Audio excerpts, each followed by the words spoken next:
So you're making good content, but nobody's biting. No DMs, no leads, no growth. The truth is, good content just isn't enough anymore. So in today's video, I'm going to take you behind the scenes of how I turned my clients' good content, and it was very good, actually, very good. The goodest of the good into great content that actually leads to growth and sales. I'm Rashad, and for years I used content to feel seen, masking the parts of me that I didn't want to face. But after a breakdown, I made a choice to become the version of me I was always meant to be, from undesirable to undeniable. Now I take everything I've learned in content, branding, and strategy to help entrepreneurs build more than just a following. We're building lives, businesses, and legacies. This ain't just content. We are transforming our lives. So last year, me and Desiree, who's a real estate agent here in Richmond, Virginia, started working together because she wanted to build up her social following so she can actually use that to actually get more clients as a real estate agent. And so instead of going the only focusing on Instagram route, we decided that YouTube was the route that she wanted to go.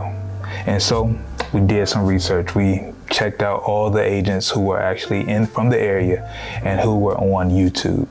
And we realized that the content that the people on YouTube were putting out was dry and boring. So I thought that since Desiree has a very magnetic personality. Now, I don't know about you, but my mother has already told me that the next house that I get has to have a bedroom on the first floor and a bathroom just for her or any other guest because they're not going up these stairs. And I get it, because I've fallen down a few flights of stairs. That we could really just do simple, clean videos that gave some value and that she would win. It didn't really work out that way. Didn't work out that way. So this year, after really analyzing the market and really getting more clarity on what it is that we're doing, I think I have it figured out for her. And we really have to turn her good and clean content that we've been putting out, and we have to turn that into great content that actually leads to more views, but also leads to more DMs, which also leads into more leads. And so that is what we are actually very much intentional about right now. So most people who are watching this might feel like the way that they need to be able to turn their good content into great content is they have to get a new and expensive camera, or they need to hire a videographer to produce their content. And that is simply isn't the truth. So to help us with that, I actually created a framework that is going to allow us to elevate the content that we're already shooting, to produce more content that's going to actually lead into more DMs, leads, and of course sales. So number one, have clarity. So I know in the last couple of videos I've talked a lot about clarity, but to me it's probably one of the most important things that you can actually have. So before, when working with Desiree as well as other clients, I used to just have an idea of what we can do and really just have an idea maybe the day before, the night before of shooting, and just say, hey, this is what we're doing, with no pre-production, no mapping out who's this video for, how this video should look, or anything like that. It's just an idea and we just started running with it. But now we're doing a lot more pre-production to make sure we put out a piece of content that actually speaks to our target audience, or our targeted buyer that we have in mind. So the first step for me in this process was to create a brand Bible. So this is something I actually created for myself that actually helps me out a lot, and it's something that I go back and read probably every couple of days, especially when I'm putting out content. So some of the things that we actually included in Desiree's brand Bible were what sets her apart, and we actually had to figure that out. Who is her audience? This is something that's very important. What fonts are she using? What are her lead magnets and her offers? What colors are we using for her brand? And pretty much everything else in between. To me, these are important because if you don't know these things and you're not sure on these particular things from the beginning, then your brand is really going to be all over the place going forward, and people are not going to be able to connect with what you got going on because it keeps switching up from video to video.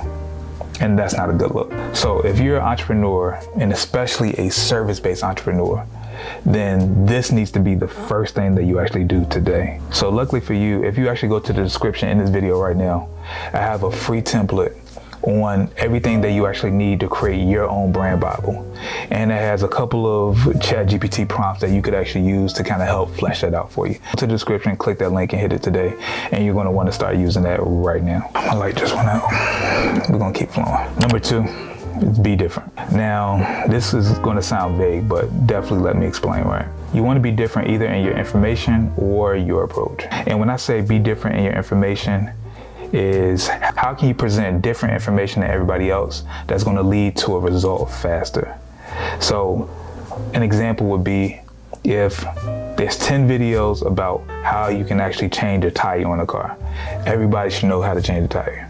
But the one video that's going to be the outlier in that situation is if there's somebody that teaches you how to change a tire in a couple of minutes. That is going to be the piece of content that people are going to gravitate towards, because everybody knows, and I've changed many a tire in my day, that it's a 20-30 minute process, especially, and it feels even longer when you're on the side of the road. So if there's a video that teaches you how to do this in 5 to 10 minutes, that's going to be the video that everybody goes to. So that's what I mean, and be different in your information when it comes to these particular videos. And when I say be different in your approach, there's a lot of ways that you could actually be different. And you could be raw, uncomfortably honest, be cinematic, be entertaining, be engaging. And that's going to be a lot different than most people who are just giving out very boring and generic information. So be different in your information as well as be different in your approach. That is a way that you can actually turn good content into great content. Number 3 is script out ideas. So as I said in the previous video, I script out every video that I create right now. For years, I did a lot of videos where I was just rambling and I wondered why people weren't engaged in the video. But last year, I really started to study films. And the one thing that I realized in films is that every scene and every line that is written in that script means something to the overall vision of that particular film. There's never a scene in a video that is just for happenstance. Like somebody just like, hey, I like how this looks, I'm gonna just throw it in there, and it means nothing to the end of it.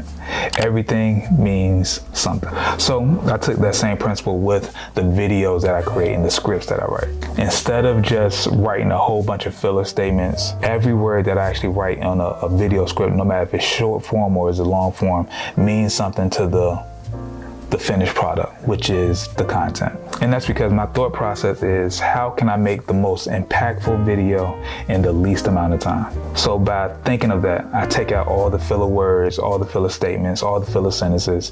If it doesn't add to the finished result, then it comes out.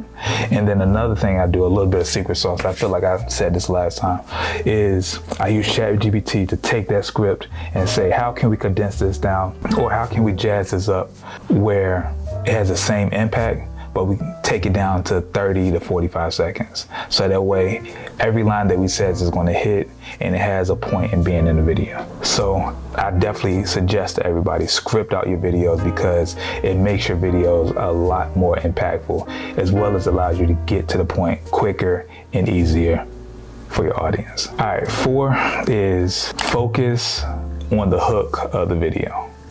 So if you don't know, a hook is how you actually start your video that's going to have people engage in your video. There's a lot of people who don't worry about hooks, and the views on their videos show that. But if you're somebody who wants to make sure that your video or your piece of content is engaging and powerful from the first second, then you're gonna need a hook or a couple different hooks, to be honest with you. So these are some of the things that I actually do. Is I start every video with a sentence or a thought, and that's what the main purpose of the video is. You don't have a business problem. You have a basics problem. It's funny how the gym started as punishment and then turned into therapy. So I talk about clarity a lot. So here's some clarity on how I actually make money. Then on top of that, I add multiple quick scenes at the beginning of the video to engage people visually. So if it's a short form video, in the first 3 seconds, I might have added 3 or 4 different clips just so when it actually you turn on or you hit that video, it's going to automatically hit you with a lot of different scenes so you can kind of get a gist of what the video is about. And then lastly, something that I do as well is that I add text on the screen, because you also have to pass the mute test. A lot of people are watching content on mute, so if you have big words that flash across the screen, people can still follow while not having the sound on the video. So those are 3 ways that I actually add hooks to videos. And one thing that you should keep in mind is that the hook for your long form as well as your short form video is going to be different. So for your short form video, that should be focused on the first 3 seconds of that video. And as for the long form video, focus on the first 30 seconds. If you can make those as energetic and as engaging as possible, then you're going to do all right. So focus on that. Do you still feel overwhelmed trying to stay consistent as a content creator? Well, I built Focus, which is a Notion dashboard that helps you plan, track your goals, and actually grow your brand without burning out. Some creators are actually calling it a game changer. And when I say some creators, I'm actually talking about me. Grab yours today and finally lock in your focus. And lastly, if you know who this video is for, add in fun elements to your video that is going to keep your audience engaged.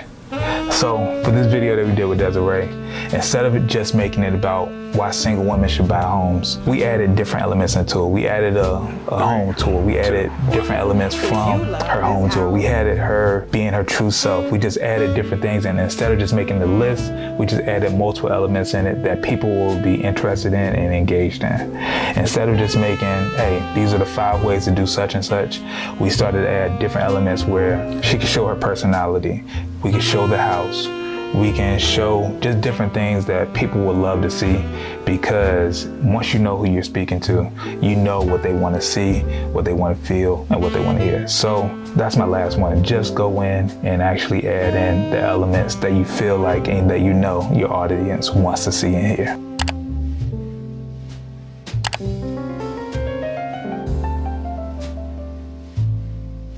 A lead off of one of my YouTube videos, and I am very excited.